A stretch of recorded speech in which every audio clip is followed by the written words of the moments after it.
Russia ready for Ukraine talks without preconditions after Trump says Putin doesn't want to stop war. Russia is prepared to conduct peace talks with Ukraine without preconditions, President Vladimir Putin informed U.S. envoy Steve Witkoff in a meeting on Friday, according to the Kremlin on Saturday. Kremlin spokesman Dmitry Peskov stated, during yesterday's discussions with Trump's envoy Witkoff, Vladimir Putin reiterated that Russia is ready to resume negotiations with Ukraine without any preconditions, noting that Putin has made this declaration multiple times in the past. These statements coincide with U.S. President Donald Trump's expression of disappointment with Russian President Vladimir Putin.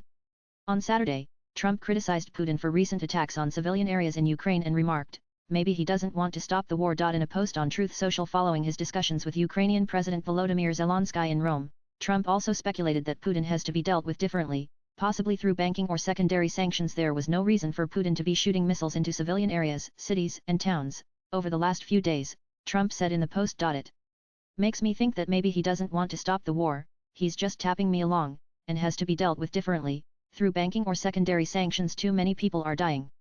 The comments by Trump came on the same day he met Ukrainian counterpart Volodymyr Zelensky in the Vatican City on the sidelines of the funeral of Pope Francis. Zelensky said the meeting, first in-person meeting between him and Trump after the tense, heated White House exchange, was a symbolic one, with the potential to become historic. He said they discussed a possible unconditional ceasefire with Russia and was hoping for results. The Ukrainian presidency released photos of the Trump and Zelensky sitting face to face, leaning forward in deep discussion in a corner of the basilica, as the Pope's simple wooden coffin lay in front of the altar before the funeral began. Swipe left for next video. We discussed a lot one-on-one.